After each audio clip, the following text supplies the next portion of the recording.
Hello बच्चों। यहाँ लिखा है particle is thrown vertically in upward direction and passes through equally spaced window of equal height. Then clear मतलब यहाँ पे जो इनके बीच में जो डिस्टेंसेस है, मतलब यहाँ जो डिस्टेंस है इन दो के बीच में वो सेम है, प्लस ये यहाँ से 2 और 3 के बीच का जो डिस्टेंस है वो सेम है। क्या बात समझ में आ रहा है? तो इक्वली स्पेस्ड है। अब सुनो, पार्टिकल जैसे जैसे ऊपर जाएगा अगेंस्ट द ग्रेविटी जाएगा।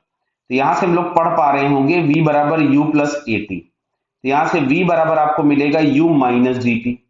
तो जैसे जैसे हम टाइम को बढ़ाते जाएंगे इसका जो वेलोसिटी होगा वो कम होता जाएगा। अगर वेलोसिटी कम होता जाएगा तो जो पहला मान लो ये h हाइट है, ये ट्रेवल करेगा तो कम टाइम लगाएगा, ये अगले वाले h को ट्रेवल करेगा तो ज्यादा टाइम लगाएगा। बराबर है? मतलब यहाँ पे टाइम अगर मान लो कोई t1 है और यहाँ टाइम कोई t2 है। क्लियर हो रहा है बात क्या? तो यहां से जो हम लोगों को टाइम मिल रहा होगा t1, it should be less than t2। समझ में बात आ रही होगी? अब यहां पे अगर हम पढ़े क्वेश्चन में तो लिखा है कि एवरेज स्पीड, ऑप्शंस पढ़ना पड़ेगा अब अपने को, कि average speed of the particle while passing the window is satisfy the relation. हाँ बिल्कुल सही है। क्यों? डिस्प्लेसमेंट सेम हो रहा है बट जो टाइम है वो पहले वाले केस में कम है। तो पहले वाले केस में कम है तो एवरेज वेलोसिटी पहले वाले को पार करने में ज्यादा होगी, दूसरे वाले को जब पार करेगा तो वेलोसिटी और कम हो जाएगी, तीसरे वाले में और कम हो जाएगी। क्लियर? तो इसका फर्स्ट ऑप्शन एकदम सही हो गया। क्लियर हो गया? सेकंड वाले की बात करते हैं। अब देखो सेकंड वाले में यही चीज उन्होंने एक्सप्लेन कर दी जो मैंने आपको यहां पे दी है कि time taken by the particle to cross the windows are relation this month. तो ये मैंने ऑलरेडी आपको एक्सप्लेन कर दी थी। सेकंड वाला भी सही हो गया। अब बात आती है थर्ड ऑप्शन की।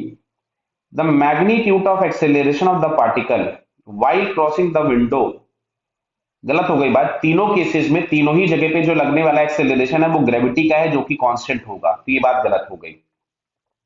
Last, the change in speed of the particle while crossing the window is satisfy the relation this month. तो चेंज इन वेलोसिटी, हाँ तो सही है ना। देखो इधर यहां पे हम लोग जो लिखेंगे, मान लो हम लोग डेल्टा वी लिखें तो delta V is equal to हम लोग लिखेंगे delta X upon delta T.